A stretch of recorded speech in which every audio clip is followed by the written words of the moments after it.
और मैं इस सरकार से सवाल पूछना चाहता हूं। ये सरकार कहती थी किसानों की आय दोगुनी करने का वादा करती थी। मुझे पता चलता है कि पेपर लीक हो जाता है। अरे कैसे लीक हो गया?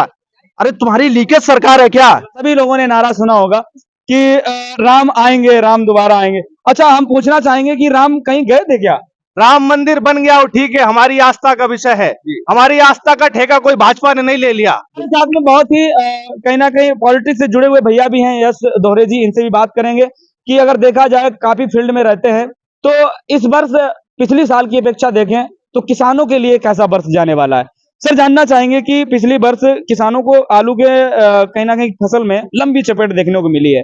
इस वर्ष देखा जाए तो आज के दिन का अगर रेट देखें तो 700 रुपए प्रति पैकेट हाईलैंड आलू चल रहा है। तो क्या उम्मीद है 2024 में? सबसे पहले तो मैं भाई रोहित यादव जी को बहुत बहुत बधाई शुभकामनाएं देना चाहता हूं उनके नए प्रतिष्ठान के लिए, और जो किसानों की सहूलियत के लिए ये जो कोल्ड स्टोरेज की स्थापना यहाँ पे करी है, तो आसपास के क्षेत्र के किसान की सहूलियत वो प्रभावित होंगे। और मैं इस सरकार से सवाल पूछना चाहता हूं। ये सरकार कहती थी किसानों की आय दोगुनी करने का वादा करती थी। आज आप आए तो छोड़िए दोगुनी, किसान अपने हक की लड़ाई बॉर्डर पे उधर देखिए, गोलियां तमाम चीजें झेल रहे हैं, सरकार का उत्पीड़न झेल रहे हैं। तो ऐसे में किसान तो बेचारा लाचार है जी। किसान की सुनवाई इस सरकार में हो नहीं रही है। ये समाज में जो हम लोग हैं आपसदारी में जो सहूलियत से काम करते हैं, सहूलियत देते हैं, ठीक बात, ये काम सरकार का काम है। आपको सवाल सरकार से पूछना चाहिए, क्योंकि आज का समय चुनाव का समय है जी। आज किसान अपने हक की आवाज के लिए लड़ रहे हैं। अपनी एमएसपी जो उनके मिनिमम सपोर्ट प्राइस है उसको गारंटी नहीं करवा पा रही है सरकार। 3 काले कानून जो लाने का काम किया था इस भाजपा की अलोकतांत्रिक सरकार ने, उसके खिलाफ किसान लड़ाई लड़े और वो किसान लड़ाई जीते भी, लेकिन फिर भी किसानों की आवाज दबाने का पूरा प्रयास, भीषण प्रयास किया इस भाजपा की अलोकतांत्रिक सरकार ने। इस भाजपा की तानाशाह सरकार ने कितने किसान बेचारे शहीद हो गए थे उस समय, याद करिए आप, जब वो 3 काले कानून के खिलाफ प्रदर्शन कर रहे थे। आज के हाल फिलहाल की घटना है, एक किसान अभी शहीद हुआ है। पंजाब सरकार ने सहूलियत के नाम पर उनके परिवार को एक नौकरी भी दी है और कुछ धनराशि भी दी है। तो ये केंद्र की सरकार क्या कर रही है? निकम्मी सरकार केंद्र क्या कर रही है? किसानों की आय दोगुनी करने का वादा किया था, 2 करोड़ रोजगार प्रतिवर्ष देने का वादा किया था। इन्होंने 2014 में वादा किया था हम सबको 15-15 लाख रुपए दे देंगे। किसी के पास 15 लाख रुपए आए हो तो बता दे। ये जुमलेबाज लोग किसान के विरोधी लोग हैं। हमारा जो सबका पूरे देश का पेट पालते हैं, उनको लात मारने का काम इन भाजपा के लोगों ने किया है। तो कहीं ना कहीं जिस प्रकार से आप लोग देख रहे हैं इस समय भैया, जिस प्रकार से सरकार के ऊपर बराबर दावे हैं, और वाकई में ये बात हकीकत है। हम किसानों से भी जानेंगे, अपनी एक भी व्यक्तिगत राय नहीं बताएंगे कि किसानों की आय दोगुनी की बात हुई है। भैया, आज यहाँ राजनेता भी हैं, कोल्ड मालिक भी हैं और किसान भी हैं, सभी की राय यही इसी वक्त आपको देखने को मिलेगी। ये युवा और किसान भी हैं जी जी। और ये भाजपा सरकार जो है ये सिर्फ किसानों की आवाज दबाने का काम किया इसने। और जो आज आंदोलन चल रहा है जिसमें एक भाई मेरा शहीद हो गया, उसको गोली लग गई है, उसकी मृत्यु हो गई। अच्छा, गोली लग गई? हाँ, उसकी मृत्यु हो जाती है। और किसान की मांग है कि एमएसपी लाओ, ठीक, मिनिमम प्राइस एक निर्धारित करो, जिससे जो 1000 रुपए है कच्चे रेट का दाम, तो 1000 ही होना चाहिए। बस वही बात है। और हमारा भी बहुत तेजी से मुद्दा चल रहा है पेपर लीक। ये सिर्फ वादा करती है, दावा करती है, लेकिन ये भाजपा, निकम्मी भाजपा सरकार कोई अपना पूरा काम नहीं कर पा रही है और सिर्फ हम लोगों की आवाज दबाने का काम करती है। कम से कम 50 लाख लोगों ने पुलिस का फॉर्म अप्लाई किया था, और इसके बाद जब मैं पेपर देकर निकलता हूं वापस, तो ये मतलब मुझे पता चलता है कि पेपर लीक हो जाता है। अरे कैसे लीक हो गया? अरे तुम्हारी लीकेज सरकार है क्या? कैसे लीक हो गया? तुम्हारी व्यवस्था ही नहीं सही थी। और मतलब जो हमारे विवेक सर थे, सभी लोगों ने दावा किया कि पेपर 4 घंटे 5 घंटे पहले लोगों के पास आ गया। अरे कैसे आ गया भाई? नई सरकार चला रहे तो कुर्सी छोड़ो भाई।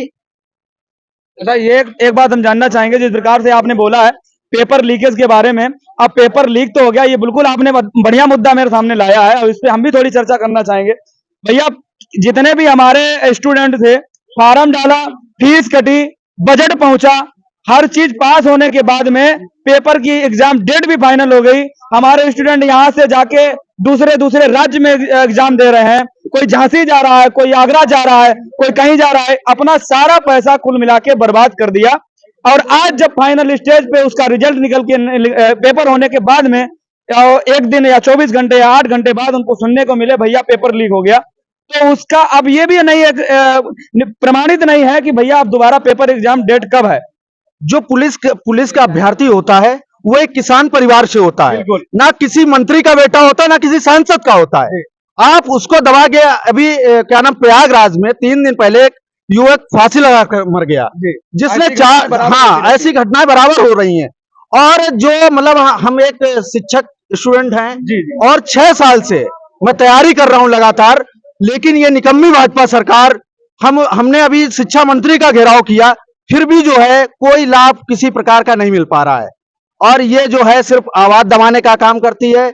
और किसान भाइयों से हमारा यही अनुरोध है कि ऐसी सरकार चुने, मैं नहीं कहता हूं किसी को आप वोट करिए, लेकिन ऐसी सरकार चुनिए जो आपके हित में काम करे। मैंने सुना कि 1200 रुपए में डीएपी है और 100 रुपए में पेट्रोल डीजल है। अरे कांग्रेस सरकार थी, लोग सब्सिडी की भी बात करते हैं।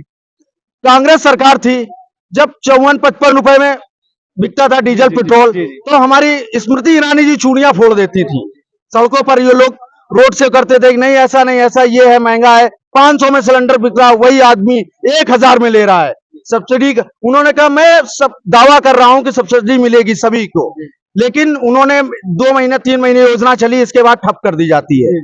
और बहुत सारे हमारे साथ युवा और भी हैं। भैया अब क्या लगता है कि ये जो भर्ती दोबारा जो जब एग्जाम डेट जब भी फाइनल होगी, क्या ये लगता है इलेक्शन के बाद होगी या इलेक्शन के पहले होगी? ये वैकेंसी जो उन्होंने मतलब जो शिक्षा मंत्री का मतलब जो बयान आया है, क्या नाम डिप्टी सीएम केशव प्रसाद मौर्य जी का, मैंने कल सुना और बहुत आहत हुई। उन्होंने बोला कि ये जो पेपर लीक हुआ ये समाजवादी के कुपोषित माफिया हैं। अरे सरकार तुम्हारी है, माफिया कहां से आ गया? कंपनी ने तुम्हारी पेपर कराया, लीकेज कहां से हो गया? अच्छा, तो समाजवादी पार्टी से संबंधित हमारे साथ में भैया जी भी हैं, इनसे भी बात करते हैं। भैया राम मंदिर को लेके क्या कहेंगे? बढ़िया बात है, लेकिन राम मंदिर का जो इन्होंने भाजपा के लोगों ने ठेका लेकर जो है समाज में उसको बेचने का काम किया, ये गलत है जी। अच्छा, एक नारा आपने भी सुना होगा और सभी लोगों ने नारा सुना होगा कि राम आएंगे, राम दोबारा आएंगे। अच्छा, हम पूछना चाहेंगे कि राम कहीं गए थे क्या? देखिए, ये भाजपा के लोग फरेबी लोग हैं। राम कण कण में थे। हमारे पूर्वज, हमारे धर्म कब से है? जब से मानव सभ्यता का उजागर हुआ था इस धरती पर, जब से मानव आया था तब से धार्मिक है, तब से पूजा पाठ करता चला आया। ये भाजपा के लोगों ने धर्म के ठेकेदारी लेकर धर्म को बेचने का काम किया है, समाज में जहर घोलने का काम किया है, हिंदू से मुसलमान को लड़ाने का काम किया है, जाति से जाति को लड़ाने का काम किया। ये अंग्रेज किया करते थे कि फूट डालो और राज करो, तो इन्होंने समाज में जहर जो धर्म का घोलकर आदमी को आदमी से लड़ाने का काम किया। ये उसी नीति पे काम करने का काम कर रहे हैं। ये हमारे अधिकारों पर डाका डालने का काम कर रहे हैं, हमारे संविधान को खत्म करने का काम कर रहे हैं। अभी तक अगर देखा जाए तो राम मंदिर का पूरा निर्माण नहीं फाइनल हुआ है, आधा अधूरा निर्माणित। अगर किसी भी हमारे सनातन धर्म पे ऐसा नहीं लिखा है कि हम आधा अधूरा मंदिर का निर्माण हुआ और उसको हमने लॉन्च कर दिया। आप समझिए, सारे शंकराचार्यों ने इस चीज का विरोध किया, बहुत विरोध किया। क्योंकि इसलिए विरोध किया कि ये धर्म के नाम पर भाजपा के लोग धर्म की चादर ओढ़कर सिर्फ अपना राजनीतिकरण करते हैं, लोगों का वोट हथियाने का काम कर रहे हैं। ये सब आप लोगों की जिम्मेदारी है जागरूक करना। आज बात करनी चाहिए विकास पर, आज बात करनी चाहिए शिक्षा व्यवस्था पर, आज बात करनी चाहिए स्वास्थ्य व्यवस्था पर। आप बताइए, जब बच्चे शिक्षित होंगे तभी तो उनका भविष्य बेहतर होगा। राम मंदिर बन गया और ठीक है, हमारी आस्था का विषय है, हमारी आस्था का ठेका कोई भाजपा ने नहीं ले लिया। हम कब सदियों से पूजा करते चले आए, ये हमारे पूर्वज बड़े बुजुर्ग बहुत पहले से पूजा करते चले आए। जब से भाजपा के लोग इस धरती पे थे नहीं, तब से राम थे। आप समझिए कितनी बेशर्मी की बात है। ये लोग कहते हैं कि हम राम को ले आए, जो हम सबको लाए, हम सब मानव को लाए। भाजपा के लोग क्या हैसियत है ये राम को ले आएंगे? ये राम के नाम को बदनाम करते हैं, राम के पावन नाम का इस्तेमाल करते हैं, ये राम के नाम पर राजनीति करते हैं, राम के नाम को आगे कर पीछे से अपना राजनीति चलाने का, अपना वोट बैंक बढ़ाने का काम करते हैं। आज जनता को जागरूक होना पड़ेगा, जनता को इनसे सवाल पूछना पड़ेगा कि 10 साल आपकी केंद्र में सरकार रही, 7 साल प्रदेश में सरकार रही, हम जहां बैठे हैं कन्नौज में, एक काम बता दे कोई भाजपा का नेता, बड़ा नेता, कोई काम काम है ही नहीं इनके पास बताने के लिए, इसीलिए धर्म की चादर ओढ़कर समाज को गुमराह करने का काम करते हैं। आप मीडिया वाले हैं। लोकतंत्र के 4 हिस्सों में एक हिस्सा आपका भी है। 4 खंबे हैं लोकतंत्र जिस पे टिका हुआ है, एक न्यायपालिका, एक कार्यपालिका और एक विधायिका और एक आप मीडिया के लोग हैं।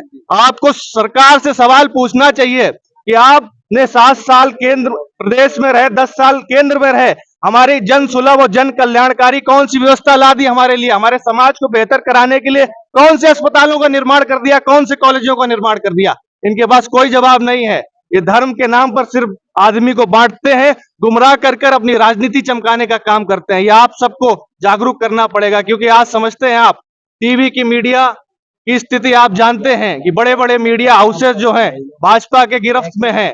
बड़े बड़े जो लोग व्यापारी हैं, ये हमारा भारत देश कृषि प्रधान देश है। आप समझिए ये भंडारण का ठेका इन्हें अडानी को दे दिया। आपने देखा होगा कन्नौज में कितनी बड़ी मिल बनी हुई है। तो हमारे अधिकारों का हनन करने का काम कर रही भाजपा की सरकार। 2024 के चुनाव में इन भाजपा के जो बहरूपिये लोग हैं, ये भाजपा के जो डकैत लोग हैं, इनको सबक सिखाने का काम हमारे किसान भाई करेंगे। जी बिल्कुल। तो किसान भाइयों, जिस प्रकार से आप लोगों ने देखा, बिल्कुल ये बात हकीकत है। किसानों की अपनी खुद की कोई भी चीजों का कोई भी एक ना मूल्य उसकी लागत है, ना उसका कोई एक भी चीज का उसका खुद का वैरायटी अगर उसने कुछ पैदा किया है, उसका हक नहीं बनता है कि भैया हम इसका रुपए इतना मांग सकें। किसान भाइयों, आप लोगों को जागरूक होना पड़ेगा। ये बिल्कुल राइट बात है। बराबर लगातार आपको दिखाते चले आ रहे हैं, ग्राउंड पे जाके उजागर भी करते हैं, हर चीज आपको तक पहुंचाते हैं। देखिए, आप ऐसे ही हमेशा लाइन में खड़े रहेंगे, ऐसे ही आप हमेशा लाइन में खड़े रहेंगे जब तक आप खुद जागरूक नहीं होंगे। जब तक आप ये जब वोट मांगने लोग आते हैं, आप हम नहीं कहते किसी पार्टी को आप वोट दें, वोट डालने से पहले आप अपनी हक की मांग उनके बीच रखें। अगर वहां से आपको पूरे तरीके से विथ डॉक्यूमेंट के साथ आश्वासन दिया जाए, उसके बाद आप सरकार बनाने का कार्य करें, तो उसमें आपकी विजय होगी। वही जो आप आलू उगाते हैं, वही जो आप गेहूं उगाते हैं, यही गेहूं आपका 28 रुपए, हमारा यहाँ 25 रुपए या 24 रुपए किलो का चल रहा है, वही आप एक पैकिंग में करके उसको 80 रुपए किलो बेचने का कार्य ऐसे ही होता रहेगा, जब तक आपकी खुद की ब्रांड नहीं होगी, जब तक आपकी खुद की एक पहचान नहीं होगी। तो किसान भाइयों, वीडियो को ज्यादा से ज्यादा शेयर करें। लंबा वीडियो हो गया, लेकिन आप लोगों के हित की बात हुई है। आप लोगों को अगर कुछ पूछना है तो कमेंट बॉक्स में जाके पूछ सकते हैं। जय जवान जय किसान।